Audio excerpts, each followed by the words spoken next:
or call 1-800-526. Hey, Cudahy to all my friends and relatives in four directions. This is Robert Pilot of Native Roots Radio presents I'm Awake. I'm here to ask you for your support. Finding honest Native-centered news is not easy. But with your support, we're able to provide accurate information about Standing Rock, Line 3, treaty violations, and COVID-19 in our Native communities. Please visit Native Roots Radio Network on Patreon and donate if you can. That's Native Roots Radio Network on Patreon. Pinigigi, and thank you for your support. Support comes from the Walker Arts Center, an art space that's more than the spoon and cherry. Galleries celebrate contemporary visual art, including indigenous artists like Edgar Heap of Birds from the Cheyenne and Arapaho nations, and Jim Demeny from the Ojibwe Nation.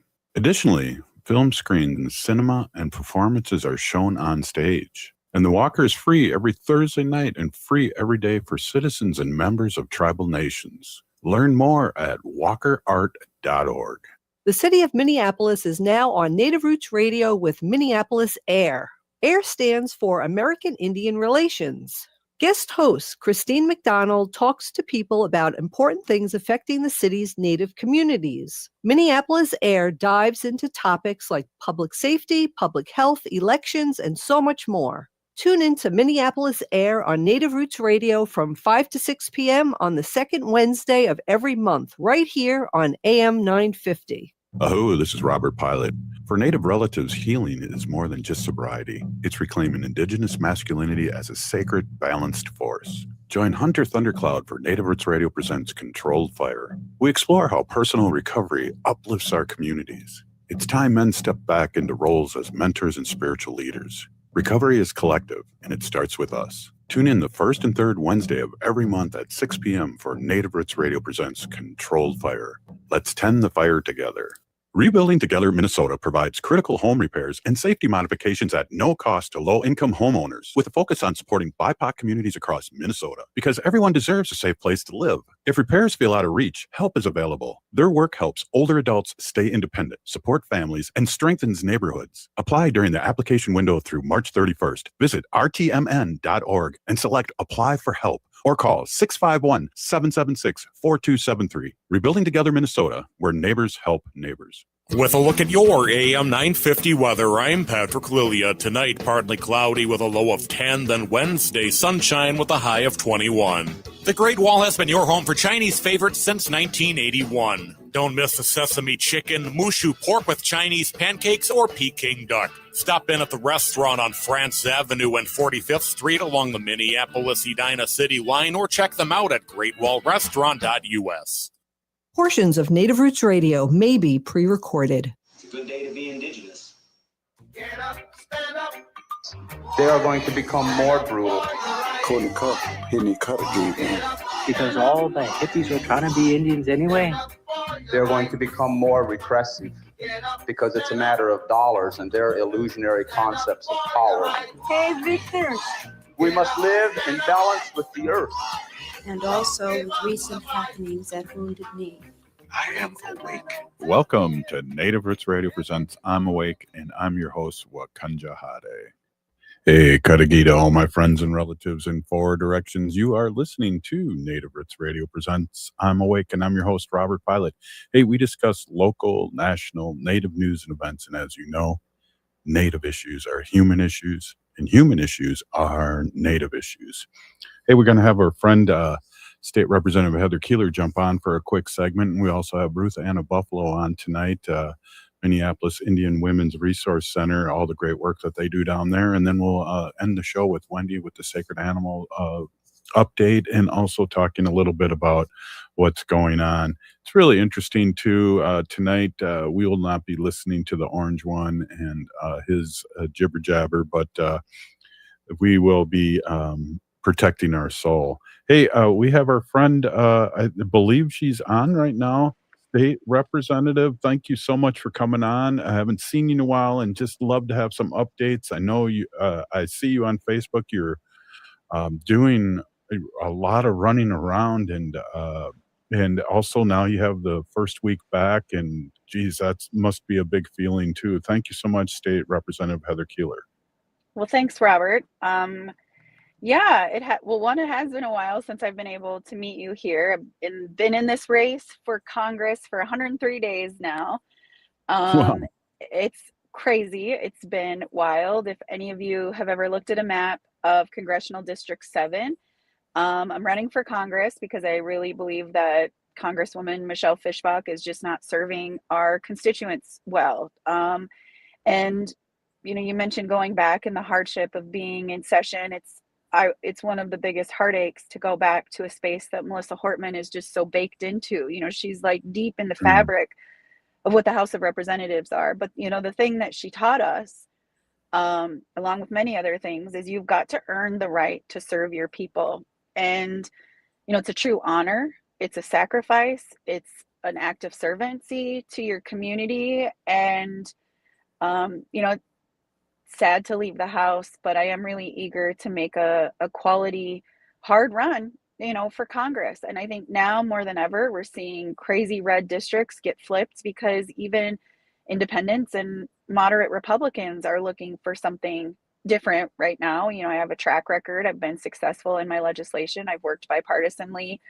But I'll tell you, Robert, the truth is, and the thing that I'm learning, because there is another candidate in this race for the Democratic bid, is that no matter how much experience and how much quality of a candidate I can be, as a Native person, I just have to work 7 times harder to really be relevant. And I think in my congressional race, that is feeling very true right now. And so it's not discouraging me, but it is just a sad part of reality that I think we're still facing within our own Democratic Party.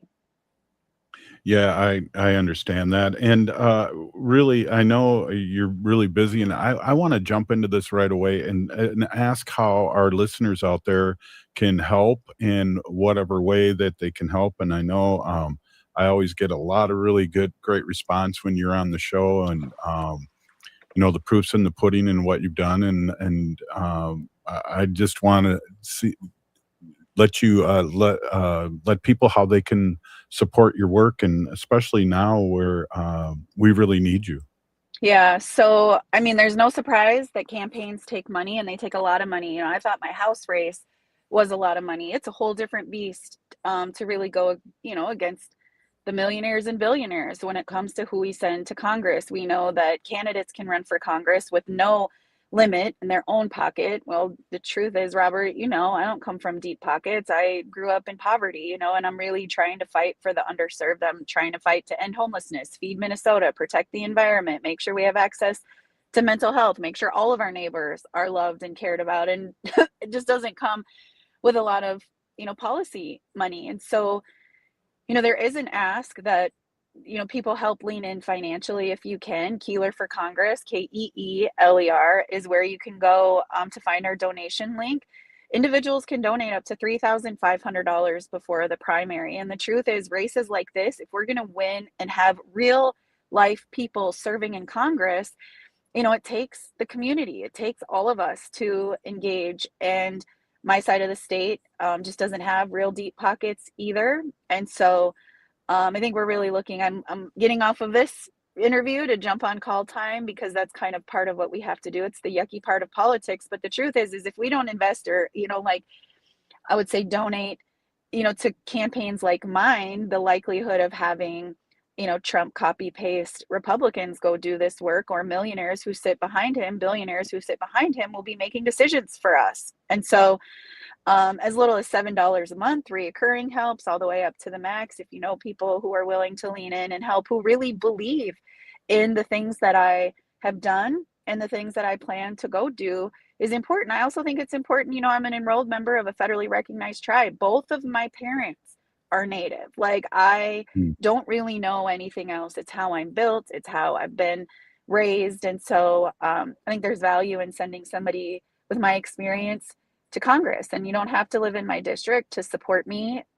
Also, kindness goes a long way. We're really living in a world of just grueling hate every single day. And, as elected officials, whether we're in, the House of Representatives, you're in city council, you're in county commission, wherever you are, like, I just want to encourage all of you to just reach out to somebody and tell them thank you for serving right now. It is a very scary, hard time to be an elected official. It's a scary, hard time to be a voice for the things that matter.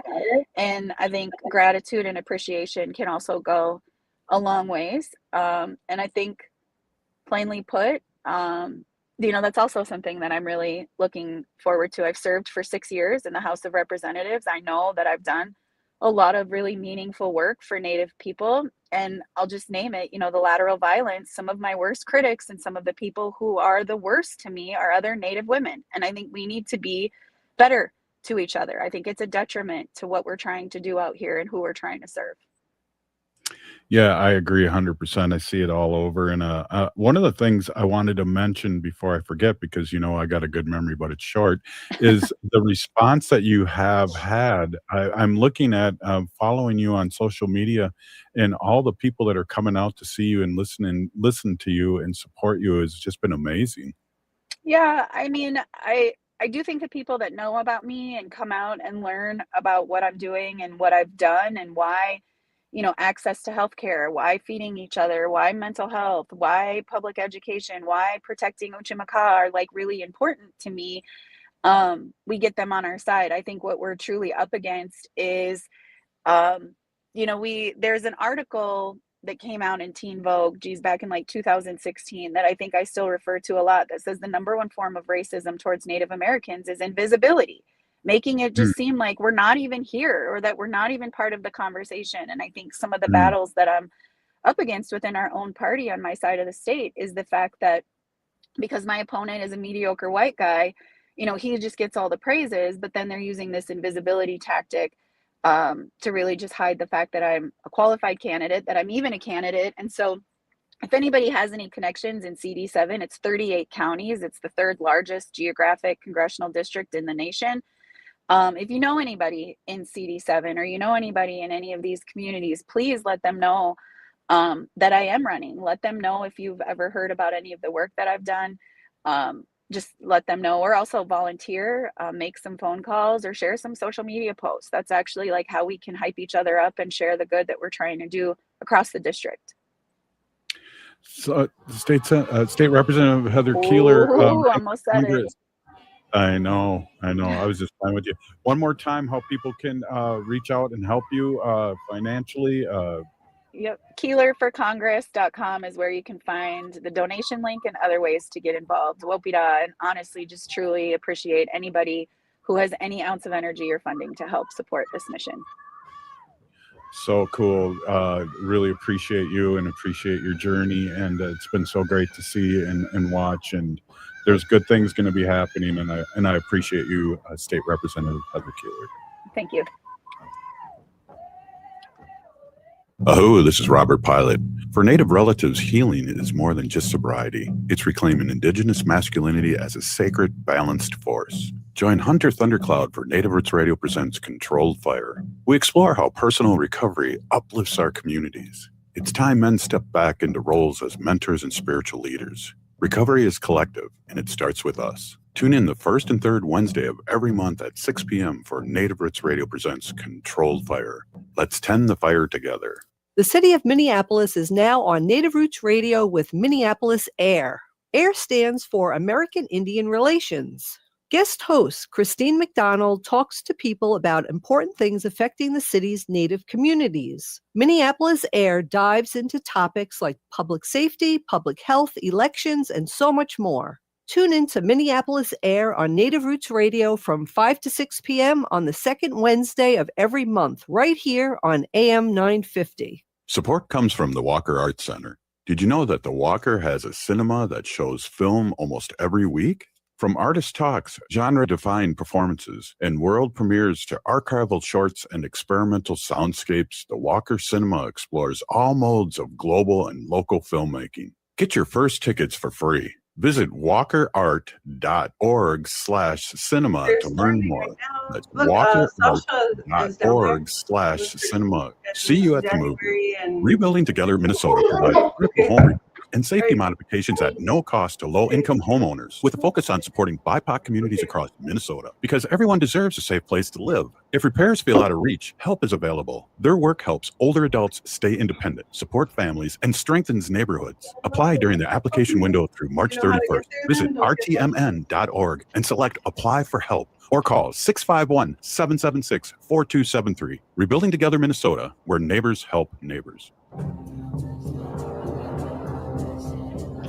I'm Lieutenant Governor Peggy Flanagan, and I want to be your next United States Senator, and you are listening to Native Roots Radio.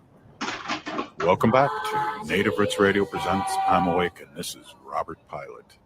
Hey, welcome back, everyone. I am here with our friend Ruth Anna Buffalo, Minnesota Indian Women's Resource Center CEO. It's great to see you again, and my goodness, the work that's going on in the community that your organization's doing is just unbelievable, and so happy to see you again. It's been a while. Thank you. Yeah, thank you. Mazagida, it's Dosha. Good to see you. Yeah, let's talk a little bit about what's going on and what's happening, and talk a little bit about your program schedule and the spring market and the fun things that are happening. Good to see you, Ruth Anna. Yeah, thank you. Good to see you too. Right now we have Kids Night Out in the gym or the community room area. That's from 5 to 7. They're doing bingo. They have a meal provided. And they're playing using the Ojibwe language for bingo. So I brought the twins down to take part, and so they're going to learn some Ojibwe words today. Well, my daughter should be there too, because I don't like to talk about this, but we do have Ojibwe blood in our Ho-Chunk blood, but we don't like to talk about that. Yeah, I'm enrolled, tribal member, citizen of the 3 affiliated. So we have the Mandan, Hidatsa, and Rikra Nation too. And yeah, my mom swears that we don't have one of the 3, I won't say which one. No, I'm just kidding. That's awesome. Just kidding, Mom. So what else has been going on? I know our unsheltered relatives really lean heavily on your organization, and I know you do such a great job, and I know you've opened up those units upstairs. It's just the boots on the ground work that your organization does. I just love to amplify what you're doing. Sure. Yeah, thank you. It's definitely made possible through community support and community partners. But yeah, we are still providing breakfast on Monday, Thursday, Fridays from 9 a.m. to 11 a.m. And then Tuesdays, which was today, we had our Resource Connect from 9 a.m. to 3 p.m. We have a lot of different service providers on site. Avivo was here. LEAD is a regular partner, NAC. And so all of our community partners are welcome to come on site any day of the week. For sure, Monday, Tuesday, Thursday, Fridays, and then Wednesday, the community room gym is blocked off for Indigenous Peoples Task Force for their community meal, harm reduction, education, and outreach. So yeah, we're pretty happy with all of the community support and the just the community partnerships that are existing, longstanding, and then new ones that are kind of popping up, which is pretty cool. But yeah, we have 24 tenant units upstairs. 20 of those 24 units must be referred to us through coordinated entry through the Hennepin County system. So on Tuesdays especially, we have Hennepin County Streets to Housing outreach on site, and where they can help do the coordinated entry assessments, means like get people into the coordinated entry system. Also Avivo was on site today, and they were also doing coordinated entry assessments, and then also assessments for SUD disorders too, substance use disorders. So lots of moving parts. We have a lot of clothes and donations too that fill up fast, and so we wanted to make sure we got as much of the winter gear out. Right now we even had people from California send us some Patagonia gear recently. But yeah, we have, we're trying to get a good date set for the spring market. It's looking more like April. We know we'll be gearing up for May with the parade and the open houses for American Indian Month and the parade kickoff for the month. Yeah, we have our regular support programs. And today our Metro State interns led a building your resume workshop. So it's been fun, and they plan on doing more series, and we got a lot of requests to have that session weekly. So it's just really trying to help the relatives get to a better place in their lives, and move from where they're at currently to a more healthier, maybe stable place with housing and support, treatment, and mental health services. We now have a mental health professional on site as well. So let's get into that a little bit here, but I just wanted to, my important question too is with the spring market, is there going to be a cakewalk? Yeah, I think we should for sure have a cakewalk. We'll have to bring some swag down too from Native Roots Trading Post to give out. That would be fun. Yeah, that'd be great. Well, talk a little bit about you just mentioned a new mental health professional onboarding. What does that do, and how does that work? So it's in partnership with Red Lake Nation with their MIWRC Wellness Clinic, and so our mental health professional is on site, and she is now cleared, past the background checks and all that process.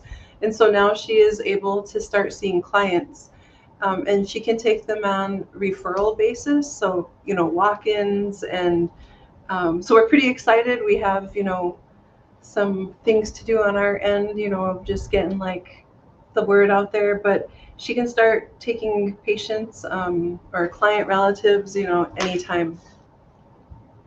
That is so important because, with our trauma and our backgrounds and how much mental health really affects our daily lives, that is such an important entity that you guys have going on there. I want to, because, I have a good memory, but it's short. I want you to be able to let people know that's listening how they can support your organization and where they can find more information. Sure. www.miwrc.org and then /donate, DONATE. So have we haven't talked in a while, but have we gotten that basketball court up yet so we can all relieve tension and stress and not yet. do the 3-point play?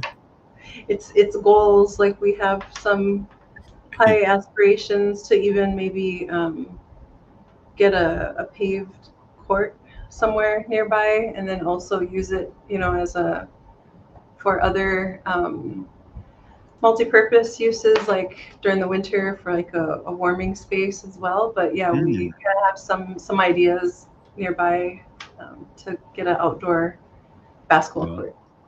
Well, I was hoping that we'd get it in that gym part and just put a little basketball out there, a little pickleball, little things for the staff and the people to relieve some stress, because we joke around a lot, but you're in a stressful situation, and serving the community, you can't always butter the right side of the bread for some people. So I got prayers out for you and your organization and the great work that you're doing, and really, really appreciate our talks and you coming on and letting the community and people listening to this show know about your great work. We appreciate it. It's good, meaningful work, and yeah, we meet relatives from North Dakota that are here. Worked with one of, just there's just connections that you didn't really expect that are there. So it's, once you realize whose relatives are who, then you see the resemblance, and kind of neat. It is. Well, there's that statistic, and I don't know if you know this, but I work as advisory board for the Met Council, and we found out that there's 150 tribes in Minneapolis that are walking around with 75,000 Native Americans in just the city of Minneapolis, and to me, that's just an amazing statistic. We're the largest urban area Native in the country, and that puts a lot of pressure on organizations like yours.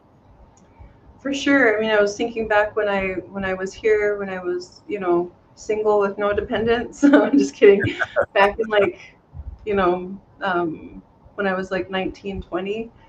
And I worked for a year at DIW as a youth worker in their youth leadership development program. But I remember back then thinking about that high number. Like Minneapolis is has one of the highest numbers of natives, and just remembering back then how cool it was to know that or be a part of something like that. And then, as years go by, you learn more of the history too of like the relocation policies and how so many people were,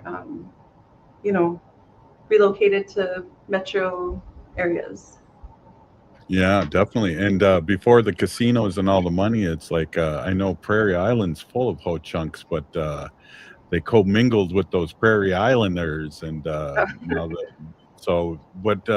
yeah, Ruth, we only got a minute left, and I really, really appreciate you coming on. One more time, how people can support you, and maybe what's coming up next on the calendar. Sure. Let's see. We have a sweat lodge on site in the South Courtyard this Friday at 5 p.m. We also have, almost kind of froze there, but yeah, check out our website and check out our Facebook page. It's all in caps, MIWRC, and our website is MIWRC.org. If you feel like donating, it's MIWRC.org/donate. And we appreciate all the support. Yes, thank you so much for coming on, and say hello to one of my favorite daughters that you know right now, and appreciate it. Thank you so much, Ruth Anna. Great seeing you. Good to see you too. Right on. Up next, we got our sacred animal portion here with some updates, and we'll be right back.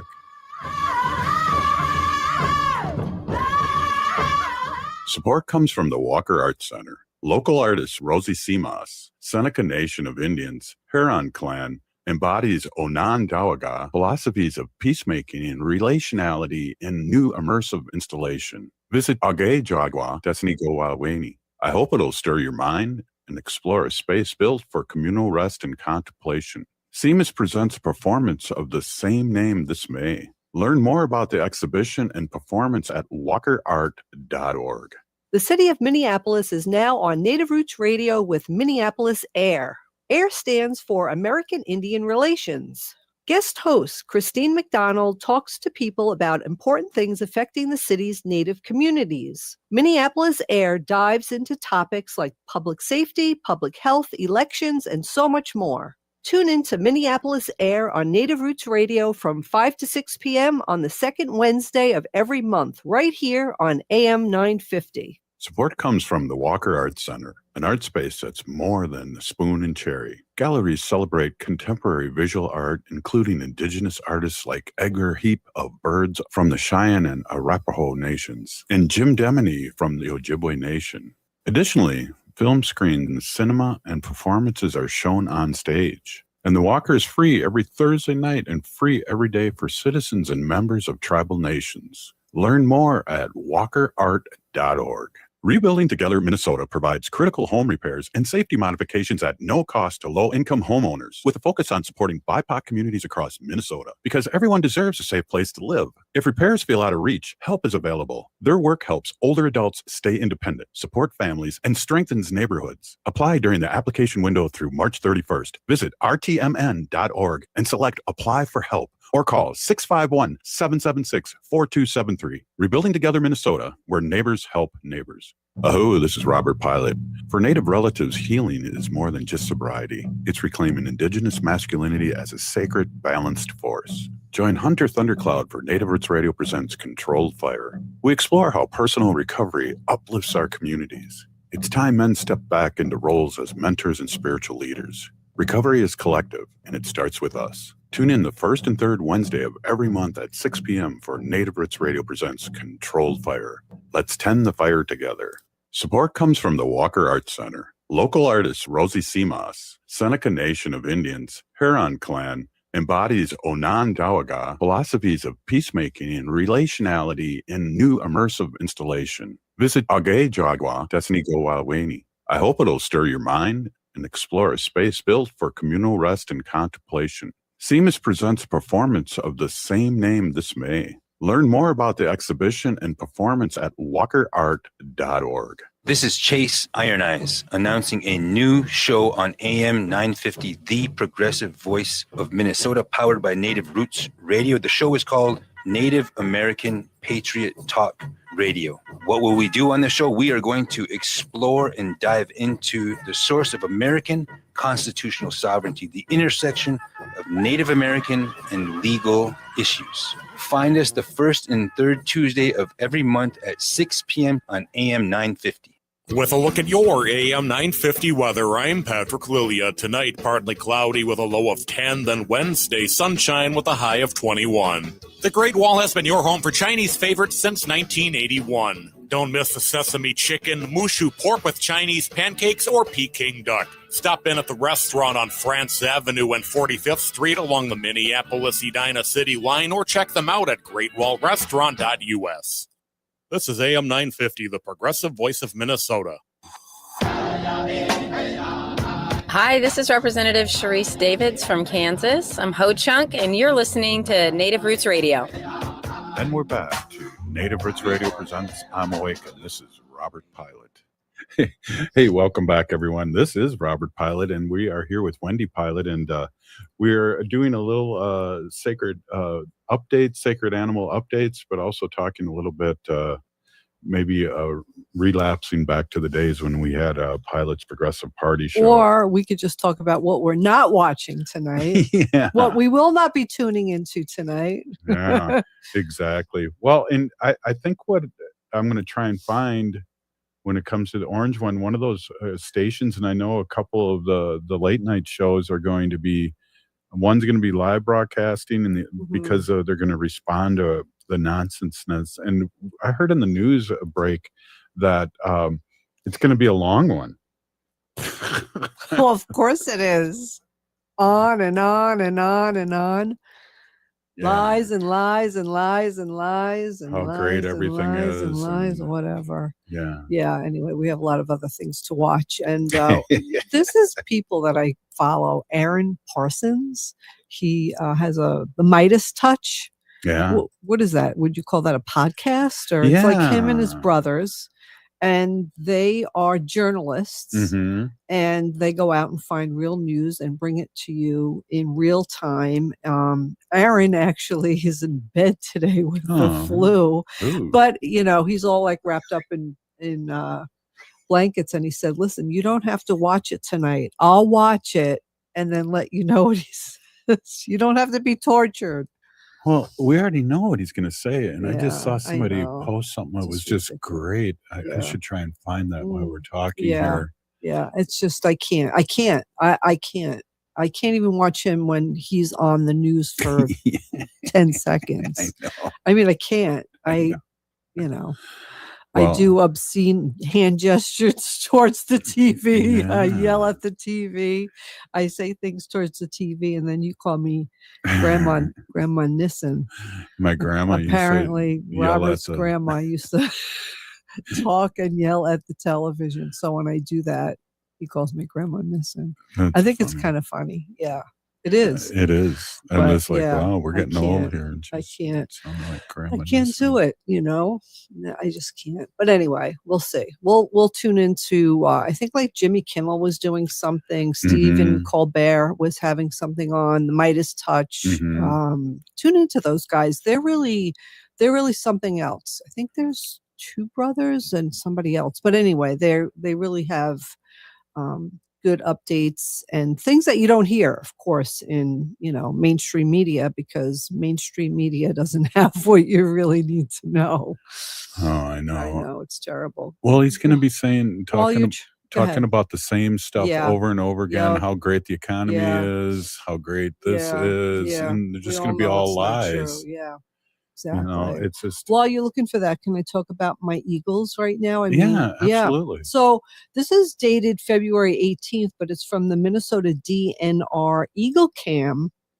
And the couple of eagles welcomes their first egg of 2026. Oh. So that's exciting. Yeah, the Minnesota Department of Natural Resources, the DNR, reports that the Eagle Cam couple has most likely laid their first egg of the 2026 season.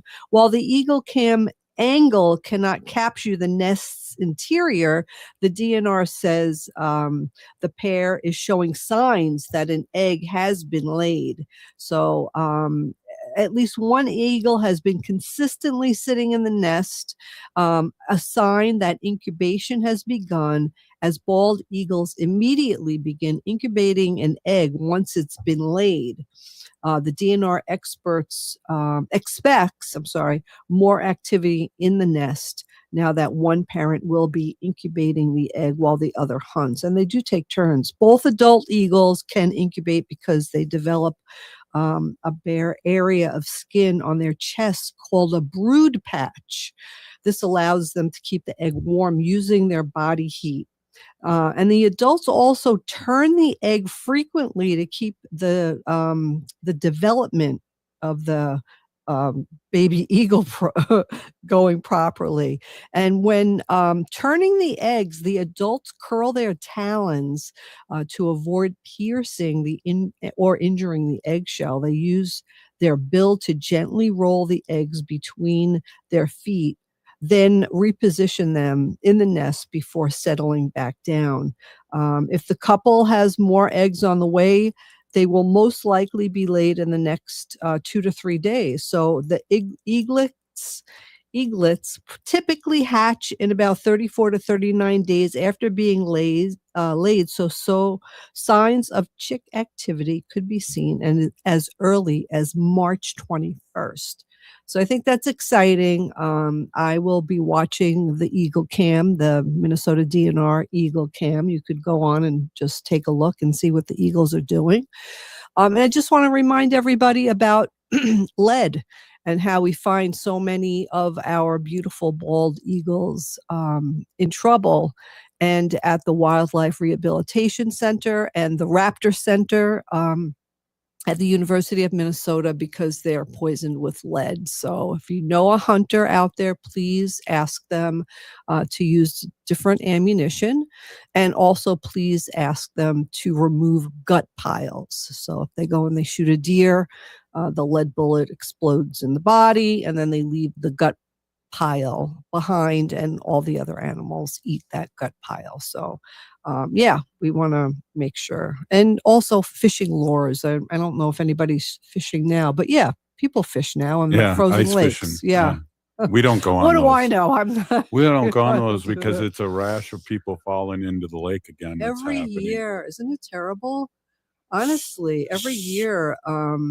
So Wendy, can I jump in? Yes, I found something. Oh, you found it. Good. No, I found the State of the Union bingo card. And that's hilarious. One of them print that out. I want to print that out. Although I'm not watching it tonight. No. But this might be fun. This might Trump be fun. falls is one of them for B. Trump slurs his words. Trump mocks affordability.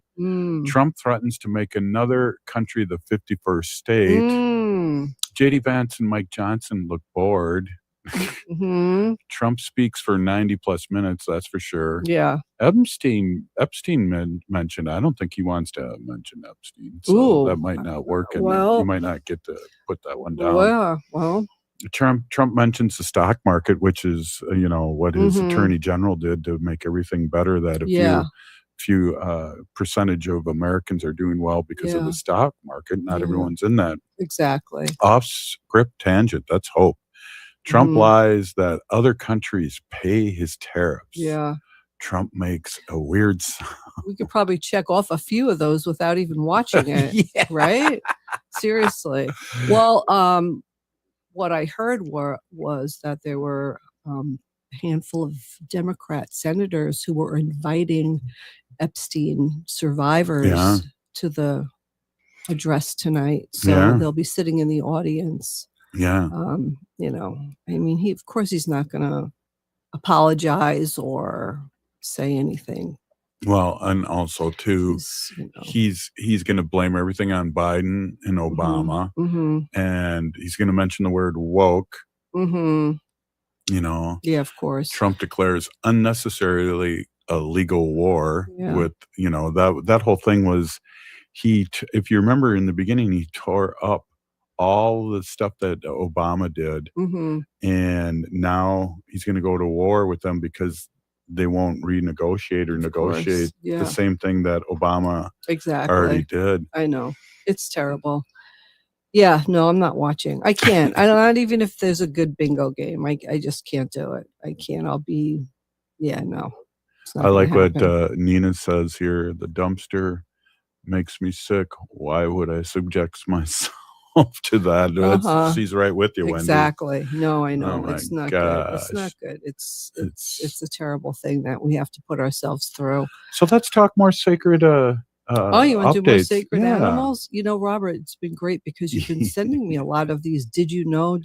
Like, and it's really like I didn't know a lot of this stuff. Let me But see it's where fun I left too. A lot of off. them you have talked about over the years too. I did, And I sent you extra ones. We don't have a cat now. We've always had a cat for 25 years, and just the fun things that they do, not blinking, headbutting, and all those things were I don't know really if I can find interesting. that one, No, that's but, all right. I'm just I was just giving an example. Yeah. Well, you know what?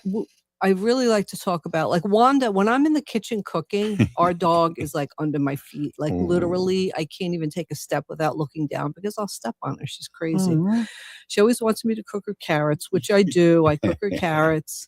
And you know what? She really likes chickpeas, just like plain old chickpeas. We're having that tonight. She shouldn't have any like onions or garlic or anything. That's not good for her. But if I have, I open up a can of chickpeas, she likes chickpeas. I don't know. But like chocolate is the number one accidental pet poisoning. Yeah. So we have to be careful with chocolate. Onions, I was just talking about onions. Onions can destroy red blood cells in cats and dogs. Oh, wow. Yeah, so you don't want to, like the chickpea salad I made has red onions in it, so I don't want to give her that either. Grapes and raisins can cause kidney failure in dogs. I think, grapes and raisins. That. Yeah. I didn't know raisins are grapes. They're just dried up ones. So macadamia nuts are really, really very bad for dogs. They could actually paralyze your dog temporarily. So macadamia nuts. I don't think I've ever had. I think my grandfather, when I was a kid, went to Hawaii and brought me back macadamia nuts. I kind of had an allergic reaction to them, so I never had them again. Oh. Yeah, I had like a rash on my mouth. Raw bread dough can expand inside a dog's stomach. So you know how like you put the dough in the proving drawer, or you set it to the side so it rises to make bread. Yep. It'll rise inside your dog's stomach. I'm sure it would do that in the cat's stomach too, or any animal's stomach for that matter. So you don't want to put raw bread dough or have an animal do that. Oh, here, garlic is more toxic to cats than onions. So garlic, garlic. Yeah, I mean, I think every meal that we eat has some garlic or onions in it. I'm hoping. Hey, we got 30 seconds in this spot here. Green potatoes contain solanine, a natural poison. Green potatoes. Tuna can build up mercury if eaten too often. On humans too. Yes. So yes, tuna. You love animals? Follow to keep your pet safe. Hey. We'll follow to keep them safe. Okay. Hey, this is Native Roots Radio, and we're updating with Wendy on our sacred animal updates. I have a lot more fun updates. Hey, we'll be Stay with us. We'll be right back.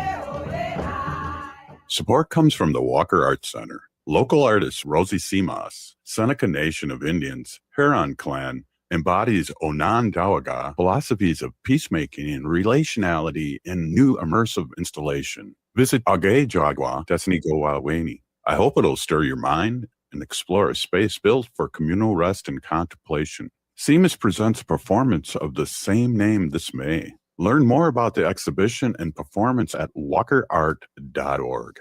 The city of Minneapolis is now on Native Roots Radio with Minneapolis Air. AIR stands for American Indian Relations. Guest host Christine McDonald talks to people about important things affecting the city's Native communities. Minneapolis Air dives into topics like public safety, public health, elections, and so much more. Tune in to Minneapolis Air on Native Roots Radio from 5 to 6 p.m. on the second Wednesday of every month, right here on AM 950. Aho, this is Robert Pilot. For Native relatives, healing is more than just sobriety. It's reclaiming Indigenous masculinity as a sacred, balanced force. Join Hunter Thundercloud for Native Roots Radio presents Controlled Fire. We explore how personal recovery uplifts our communities. It's time men step back into roles as mentors and spiritual leaders. Recovery is collective, and it starts with us. Tune in the first and third Wednesday of every month at 6 p.m. for Native Roots Radio presents Controlled Fire. Let's tend the fire together. Rebuilding Together Minnesota provides critical home repairs and safety modifications at no cost to low-income homeowners, with a focus on supporting BIPOC communities across Minnesota, because everyone deserves a safe place to live. If repairs feel out of reach, help is available. Their work helps older adults stay independent, support families, and strengthens neighborhoods. Apply during the application window through March 31st. Visit rtmn.org and select Apply for Help, or call 651-776-4273. Rebuilding Together Minnesota, where neighbors help neighbors. Hi, it's Dr. Evan Adams, and you're listening to Native Roots Radio. Hey, Victor, you better be listening. In this portion of the show, we'd like to bring awareness to our wolf and bear populations throughout Turtle Island. Say no to the hunts.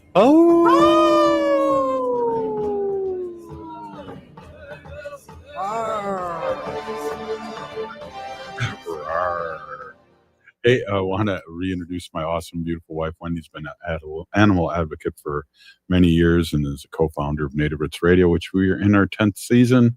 We also did a show called Pilot's Progressive Party, which was awesome, cool, once a week, Wednesdays, I think it was. Mm-hmm. That was fun. Welcome, Wendy. Yeah. Hey, everybody. My name is Hanaji Hihani. That means cares for them. And I was given that name by my Dagger Curtis. Curtis goes by Mashke Hanajinga, which means walks on white clouds. I'm a policy volunteer for Humane World for Animals. And I work on animal issues at the local and state level. It's always my pleasure to do that. I actually have a Zoom call tonight with them. So that's going to be exciting. We're going to talk about some good stuff. And then I'll be able to bring it to you guys. Yes. So yeah, Robert's been sending me these little tidbits of animal trivia. And it's really kind of fun, and we're learning about some of the stuff we already knew. Some of the stuff is new, but every day practically we have a couple of crows, and I've talked about our crows. I'm sure it's the same exact crows that come every day. They go up on the telephone wire in the back of the alley, or sometimes on the garage roof.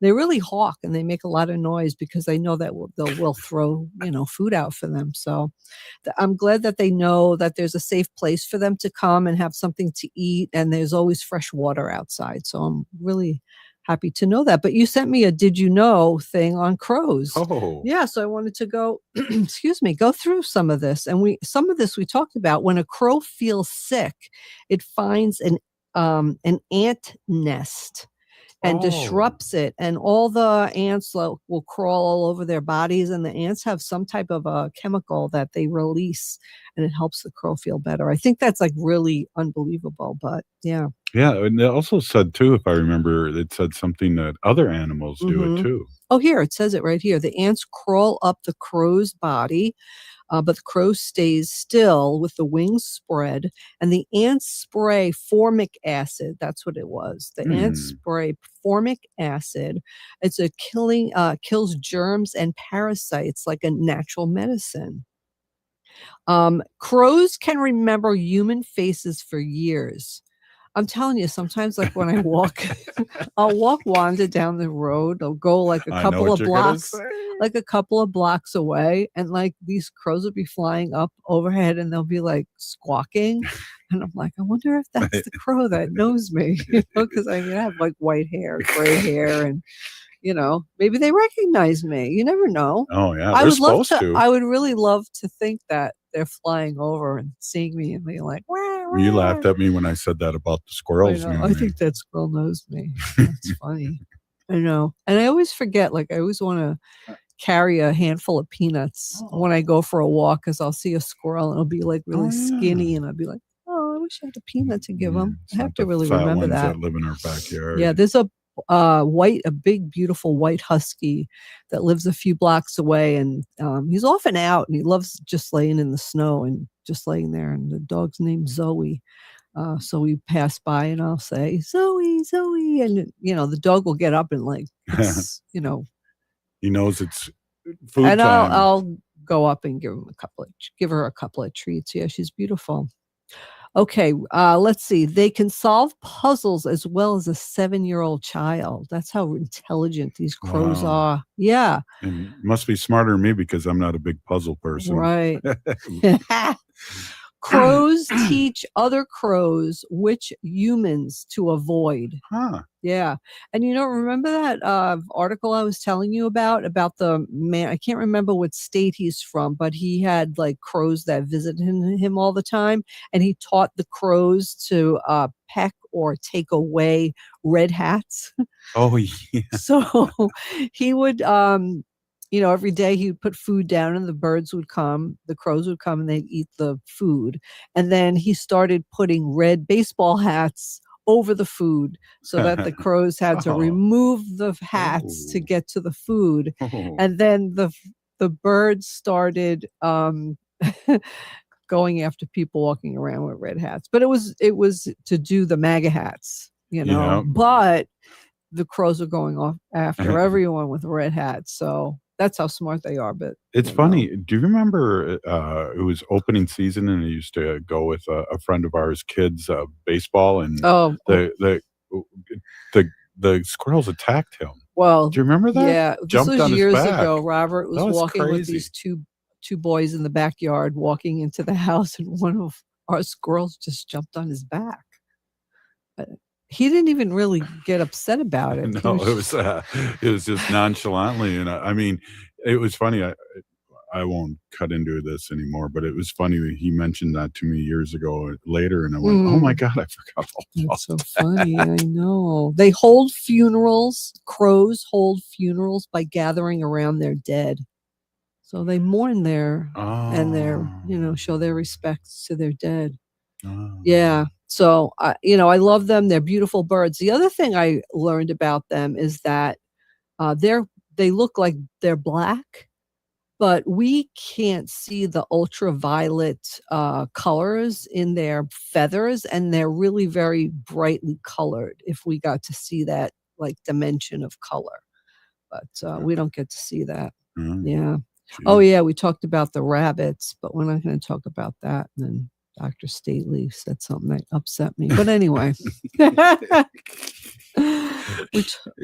I know. Well, what are you going to do? I love bees. I love rabbits. I love all the animals. And, we have a raccoon sometimes that comes, Rocky Raccoon. Mm-hmm. Yeah, raccoons give birth in February, right? Wow. Yes, February and March. So right now, raccoons are giving birth. So the mothers, pregnant raccoons leave dens to find food eating for 4 to 5 babies. That fat raccoon in your trash, she's carrying your neighborhood's next generation. And I know that like people, find them being pests and, whatever. But if they're like hanging out in your roof right now or a warm spot, just leave them until they leave. Because if the mom leaves and you cover the hole, then the poor babies are in there and the mom can't get to it. So just like kind of be patient. I know they make noise and it's really bad, and You don't want them in there. Believe me, I don't want raccoons in my roof or my ceiling, whatever. But you were in New York, and they scared me one time. There was 2 big ones. Remember, I sent that picture. They were in the backyard. Climbing the trees, and I thought they could jump right into the window here. Yeah, they are big, and they're very. They're also very smart, and they wear a mask too. They look like little thieves. Yeah, I know. I worry about them in all this bad weather. You know what? This morning, this is the second time that the weather has ruined my plans. I was supposed to have lunch with a very good friend of mine, and we had a winter weather advisory this morning that frozen rain and everything was just slick. But by the time the afternoon came, it was beautiful and everything melted. But anyway. I can't afford to fall again. Because no, I can't either. No. Neither one of us can. So we're just gonna. This is 2 days now. I've been in the house and haven't. I know. That's not like me. I know it's not like you at all. It is like me. I kind of can stay in the house and just veg out. Yeah. Well, we got 30 seconds. We got another one. Yeah, I was going to talk about I found that thing about the crows. Crows can see a color that we can't, called ultraviolet, and their feathers have pretty patterns on them, like peacocks. But they're all colored ultraviolet. So even though they look black to us, they all look very fancy to each other. So when the crows look at each other, they could see the beautiful fancy colors like a peacock. That's awesome. Yeah. What a great show. Thanks again, Wendy, for being on. That's awesome info. We love it. And we like to be... Yeah, keep sending them to me. Yeah, we like to be chill about these things because tonight could be very stressful. And we don't want to be around that. And no way. Talking about it. Absolutely. And if you're listening to the show, you're part of the resistance. We'll see you tomorrow. This is Native Earth Radio. Oh, this is Robert Pilot. For Native relatives,